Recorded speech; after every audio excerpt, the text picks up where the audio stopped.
I can remember whenever my children were small, they were probably 3 and 5 years old, something like that. We were going to a small church, and when they would go to Sunday school in the mornings, I would always give them Sunday school offering. I'd either give them, 50 cents a piece or $1 a piece.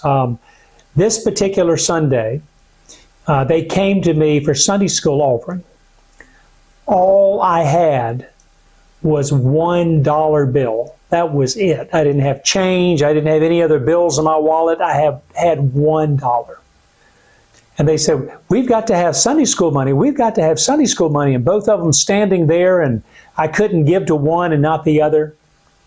Well, there was one thing that I realized, and that was that I was the person that counted church money. And so any Sunday school money that came in would end up coming to me, and I would end up counting it and depositing it into the bank. And so what I did was I took that $1 bill out of my wallet. I tore it in half. I gave each of my children a half of $1 bill. And if you would have only seen the looks on their faces, they're saying, we cannot give this to our teacher. I said, yes, you can. I said, you give that to your teacher and you let them know that is half $1 and that it will count as half $1. Well, my name is Richard Coleman, and I'm the pastor at Shepherd Church of the Nazarene in Lexington, South Carolina.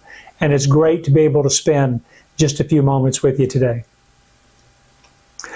Then looking at the life of King Solomon, he was supposed to be the wisest person that ever lived. God granted him wisdom, the ability to be able to govern people, and understanding where they were coming from and understanding the truth in situations. One day, he had a case brought before him. And obviously it was one of those cases that probably someone of lesser esteem could not figure out.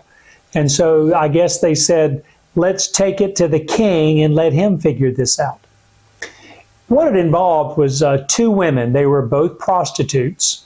They lived in the same house. And both women gave birth the same week to a baby. Well, one of the babies died. And the mother of that baby, while the other woman was sleeping, she went and she swapped babies with this other woman. And so she took the baby that was alive and she placed her dead baby next to this other woman. And so when that woman woke up and she saw her baby was dead, she was all upset. But then when she looked a little beyond that, she realized, this is not my baby. And she went to the other woman and she found her baby. Well, the woman said, oh, no, this is not yours. And so it ended up before King Solomon. And the case is brought before the king, and they're saying, what should we do? And so King Solomon, he said, bring the baby to me that's alive. And they brought the baby to him. And he said, bring me a sword. And the mothers looked at him, and he said, so what I'm going to do, I'm going to cut this baby in half. I'm going to make both of you happy, and each of you can take half of this baby. Well, the woman whose baby it was not, the one who her baby had died, she said, well, I think that would be a fair thing. But the other woman, and that was her child, she said, oh, king, please do not do that. She said, just let that woman have the baby. Please do not bring harm to this child. So Solomon said, I don't need the sword. He said, and I can make a decision now. He said, so the woman who was willing to give this child up to keep this child alive, he said, I know that that is really the mother. And so therefore this baby will be awarded to her. Well, people heard about this case, and news just went all over, and they thought, truly God has blessed Solomon with wisdom. You know, it doesn't take a king or necessarily someone that's really wise to be able to have to tell us that God knows the truth in every situation. God knows what our thoughts are. God knows what our preferences are. God understands us. When Jesus was on earth, they asked Jesus lots of questions.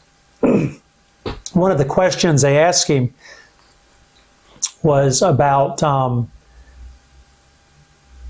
love of money and about not putting God first in your life. And Jesus told them, he said, you cannot serve two masters. He said, if you try to do that, you'll end up choosing one over the other. You'll constantly be on a fence. It'll just be a struggle. And Jesus was using the illustration of money, that it actually went far beyond that. Jesus is saying that we have to decide what is the most important thing in our life. God wants us to choose Him, to put Him first above everything else, to love Him with all of our heart, soul, mind, and strength.